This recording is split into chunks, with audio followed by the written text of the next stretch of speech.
एक मोटा आदमी ऊंची इमारत से गिर गया। जब अस्पताल में उसे होश आया तो उसने पूछा, मैं जिंदा हूँ? डॉक्टर बोला, आप तो जिंदा हैं, लेकिन जिस पर तुम गिरे थे वो बेचारा मर गया है। डॉक्टर मरीज से, अगर तुम मेरी दवाई से ठीक होगे तो तुम मुझे क्या तोहफा दोगे? मरीज बोला, जनाब मैं तो कब्रें खोदता हूँ, आपकी कब्र फ्री में खोद दूंगा। एक सरदार शराब पी रहा था और रो रहा था। दोस्त ने पूछा, क्यों रोते हो? तो उसने जवाब दिया, मैं एक लड़की से प्यार करता था, उसने मेरे साथ बेवफाई की। अब मैं उसे भूलना चाहता हूँ मगर मुझे उसका नाम नहीं याद आ रहा। एक मक्खी गंजे के सर पर जा बैठी। दूसरी मक्खी ने कहा, वाह क्या घर मिला है तुझे? पहली मक्खी बोली, नहीं, अभी तो सिर्फ प्लाट खरीदा है। एक पठान नमाज सीखने मौलवी के पास गया। मौलवी साहब ने पूछा, सना आती है? पठान घबराते हुए बोला, जी वो तो नहीं आती मगर कभी कभी नबीला आ जाती है। मेरे पास बैठी एक औरत काफ़ी देर से लंबी लंबी छोड़ रही थी। मैंने कहा, डॉक्टर अब्दुल कदीर खान को जानती हो? कहती, लो मैं जब भी बीमार होती हूँ उसी से ही दवाई लाती हूँ। लड़के ने बाबा जी से पूछा, अगर बीवी खूबसूरत हो, गोरी चिट्टी हो, पढ़ी लिखी हो, शोहर का एहतराम करती हो और शोहर की तमाम बातें मानने वाली हो और शोहर से झगड़ा भी ना करे तो ऐसी बीवी को क्या कहते हैं? बाबा जी बोले, पुत्र ऐसी बीवी को सिर्फ वहम कहते हैं। तीन सरदार कहीं जा रहे थे। उन्होंने रास्ते में एक मुर्गा देखा। तीनों में बहस शुरू हो गई। एक बोला, ये मुर्गा है, दूसरा बोला ये मुर्गी है, तीसरा बोला, ऐसे करते हैं इसको पत्थर मारते हैं, अगर भागा तो मुर्गा, अगर भागी तो मुर्गी। फैसलाबाद में एक बूढ़ी औरत तरबूज काट रही थी। अचानक उसकी आंखों में आंसू आ गए। उसकी बहू पास बैठी थी। बहू ने कहा, माँ जी ये प्याज तो नहीं है, फिर आपकी आंखों में आंसू क्यों हैं? बूढ़ी औरत ने जवाब दिया, जब भी मैं बड़े तरबूज पर हाथ फेरती हूँ तो हाजी साहब की टिंड याद आ जाती है। बाप, बेटा क्यों रो रहे हो? मुझे दोस्त समझकर बता दो। बेटा, कुछ नहीं यार, सब्जी के पैसों में से अपनी वाली को मोबाइल बैलेंस करवाया तो तेरे वाली ने बहुत मारा।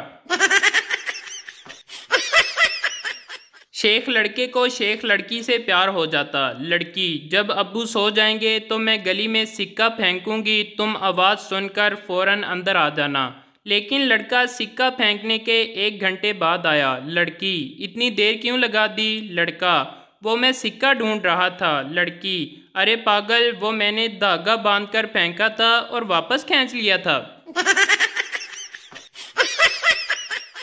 जिस हिसाब से महंगाई हो रही है, आइंदा शादियों में जहेज़ की जगह कुछ ऐसी शराइत रखी जाएंगी, तुसी साडा बिजली दा बिल तार दियो, असी तुहाडा गैस दा तार दवांगे। एक मौलवी साहब ख़त्म के बाद रो रो कर दुआ मांग रहे थे, परवरदिगार शहादत की मौत दे, परवरदिगार शहादत की मौत दे। पास बैठा एक बाबा बोला, मौलवी साहब जहाज ते तुसी जाना नहीं ते हलवे विच बंब किसी ने पाना नहीं। हेलीकॉप्टर के नीचे 10 बलोच और एक पठान लटक रहे थे और हेलीकॉप्टर झोल रहा था। चनाचा पायलट ने ऐलान किया, तुम में से किसी एक को कुर्बानी देनी होगी ताकि हेलीकॉप्टर पर वज़न कम हो। ऐलान सुनकर सब बलोचों ने पठान की तरफ देखना शुरू कर दिया। पठान बोला, ठीक है, तुम लोग मेरे लिए तालियां बजाओ, मैं कुर्बानी देता हूँ। तालियां बजाते ही तमाम बलोच नीचे गिर गए। पठान मुस्कुराया और बोला, दिमाग नस्वार से चलता है, बड़ी शलवार से नहीं। शोहर के सफ़र पर निकलते वक्त मुख्तलिफ बीवियों के रवैये। उर्दू स्पीकिंग बीवी, ध्यान से जाइएगा और अपना ख्याल रखिएगा, अल्लाह हाफिज़। पंजाबी बीवी, खाना टाइम नाल खा लियो ते मैनू फ़ोन कर लेना, अल्लाह दी अमान। पठान बीवी, गुल खाना, खुदा खैर करे, जल्दी आना। सरायकी बीवी, मोया कित्थे वहना पिया है, शाला मरी, खर्चा कौन तेरा प्यो देसी, ए लोधां दा खर्चा दे के दफा थी। शेख के घर बेटा पैदा हुआ। बेगम ने कहा इमाम मस्जिद को बुला लाओ, बच्चे के कान में अजान देनी है। शेख को कलंज पड़ गया कि मौलवी को तो 100-200 रुपये देना पड़ेंगे। सो अज़र तराशा, अजान तो मैं खुद भी दे सकता हूँ। बेगम ने कहा कि ठीक है, फिर दो अजान। शेख बच्चे के कान के करीब मुंह ले जाके ज़ोर से बोला, कुकड़ू कुड़ू। सराइकी मेहमान ने टिश्यू पेपर मांगा तो उसने नौकर को बुलाकर टिश्यू पेपर लाने के लिए कहा। नौकर ने मासूमाना सवाल किया, साईं टिश्यू पेपर मुंह वाला लेके आना है या टुई वाला? कल रात बीवी ने कहा, मुझे इस तरह ट्रीट करो जैसे शादी से पहले करते थे। मैंने गाड़ी निकाली, उसे रेस्टोरेंट में ले गया, डिनर करवाया, खूब गपशप की, रास्ते में आइसक्रीम भी खिलाई और उसके पापा के घर के बाहर छोड़कर भाग आया। बीवी, जब मैं गाना गाती हूँ तो आप बालकनी में क्यों चले जाते हैं? शोहर, ताकि मोहल्ले वाले ये ना समझें कि मैं तुम्हारा गला दबा रहा हूँ।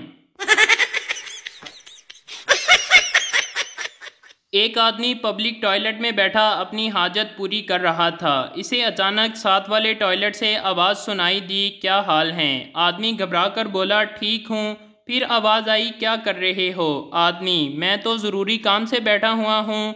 फिर आवाज़ आई, काम कैसा चल रहा है? आदमी और घबरा कर बोला, कब्ज़ हुई है इसलिए रुक रुक कर चल रहा है। फिर आवाज़ आई, यार मैं तुम्हें बाद में कॉल करता हूँ। कोई उल्लू का पट्ठा साथ वाले टॉयलेट से मेरी हर बात का जवाब दे रहा है। मरासी 2 साल बाद सऊदीया से वापस आया। बेगम फुल मेकअप करके शोहर से, आप मेरी अरबी में तारीफ़ करें। मरासी बोला, अस्तगफिरुल्लाह। शोहर, पानी पिला दो। बीवी, क्या प्यास लगी हुई है? शोहर बोला, नहीं, चेक करना है कहीं गला लीक तो नहीं हो रहा। दो खुसरे आपस में बातें करते हुए जा रहे थे। अचानक एक गिर गया और ज़ोर ज़ोर से रोने लगा। दूसरे ने उसे तसल्ली देते हुए कहा, उठ परवीन, मर्द बन। लड़की, जब मैं पास हुई थी तो मेरे पापा ने मुझे 5000 का सूट लेकर दिया था। लड़का, बस 5000? जब मैं फेल हुआ था तो मेरे पापा ने मुझे 1.5 लाख का रिक्शा लेकर दिया था। मच्छर का बच्चा पहली बार उड़ा, वापस आया तो बाकी मच्छरों ने पूछा, कैसी रही पहली परवाज? मच्छर बोला, बहुत अच्छी, जिधर गया लोग मेरे लिए तालियां बजाते रहे। एक पठान मच्छरदानी लगाकर सो रहा था। अचानक बाहर से उसे एक जुगनू उड़ता हुआ नजर आया। पठान बोला, या खुदा हमको बचा, ये जालिम मच्छर का बच्चा तो आज हमको टार्च लेकर ढूंढ रहा है। कल अखबार में एक आर्टिकल आया, बीवी को काबू में कैसे रखें। इतनी खुशी हुई कि धड़कन बढ़ गई। पूरा आर्टिकल एक ही सांस में पढ़ लिया। लिखा था, सुबह टहलने जाएं, ज़्यादा हरी सब्जियां खाएं, गुस्सा ना करें, खाने पीने का ध्यान रखें, रेगुलर चेकअप कराएं, वगैरह वगैरह। बाद में फिर से अनवान पढ़ा, दिमाग ख़राब हो गया। लिखा था, बीपी को काबू में कैसे रखें। अब कल आंखें चेक करवाने जाना है।